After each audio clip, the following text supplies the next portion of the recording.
Guillaume Piton, ingénieur hydraulicien de formation et maintenant chercheur en géomorphologie à INRAE. Et j'ai une expérience passée de 4 ans en bureau d'études où je faisais des projets de protection contre les inondations et de restauration des milieux aquatiques. Donc je travaille sur les crues et les laves torrentielles. Ce sont des crues qui sont particulières parce qu'elles charrient énormément de matériaux solides comme des sédiments ou du bois flottant. Ces sédiments et ce bois flottant viennent obstruer des ponts, boucher les lits, aggraver les dommages dans les zones où ils débordent via l'érosion des fondations des bâtiments qui les déstabilisent ou qui arrachent les routes. Pour travailler sur ces phénomènes qui sont difficiles à prédire parce que extrêmement complexes, on croise des données, à la fois des archives historiques, on va fouiller dans les archives départementales par exemple, on utilise énormément d'observations de terrain, de la donnée satellitaire mais aussi de la donnée de terrain directement, et ensuite on utilise des modélisations soit numériques soit sur modèle réduit pour comprendre les phénomènes et aider à mieux les prédire dans des applications pratiques.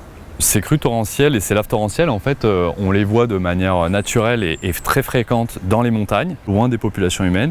Et elles sont difficiles à prédire parce qu'assez soudaines, donc on les connaît mal.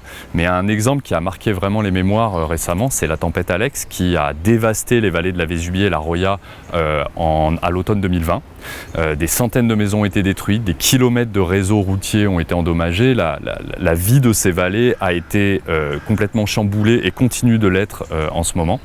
Et immédiatement après l'événement, on a été missionné par la Direction générale de la prévention des risques à la demande des services de l'État locaux pour appuyer le service de restauration des terrains en montagne, qui sont les spécialistes locaux des risques naturels en montagne, afin de comprendre le phénomène et de les guider dans la définition des travaux de reconstruction, dans les choix des aménagements qu'il y avait à faire pour le futur de ces vallées.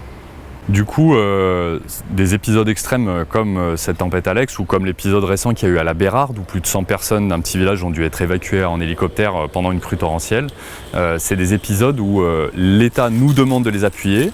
Ils ont besoin d'experts qui sont légitimes, qui sont capables, en croisant leurs regards, d'apporter des compréhensions les plus fines possibles de ces phénomènes très complexes. Mais pour nous, c'est un réel intérêt aussi, parce que maintenant, en fait, on est capable de documenter avec la très haute résolution, beaucoup d'éléments, des nouveaux levés, ces phénomènes extrêmes. Et en fait, du coup, on rassemble des quantités de données extraordinaires. Et donc, cet échange direct avec les praticiens, il est extrêmement enrichissant, à la fois pour comprendre les attentes qu'ils ont eux, l'état des connaissances qu'ils ont eux, et aussi pour nous, pour rassembler, compiler beaucoup de données. Et en fait, la tempête Alex ou l'épisode de la Bérarde, ce sont des événements sur lesquels on travaille scientifiquement ensuite, et ça nous amène à de la publication scientifique au meilleur niveau, demandé par une commande publique. J'ai goût et je passe beaucoup de temps et d'énergie à faire du transfert. Le résultat principal, c'est régulièrement des guides techniques et des séminaires de formation. Ces éléments, en fait, parce qu'on fait de la recherche au meilleur niveau, on a une légitimité pour les transférer vers les praticiens et vers les services de l'État. En fait, le travail de transfert, il apporte énormément de satisfaction parce qu'on a des retours sur ces guides.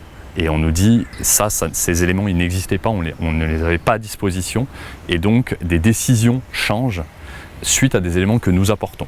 Quand on voit qu'on arrive à influencer ça en tant que scientifique, eh ben oui, je me sens utile.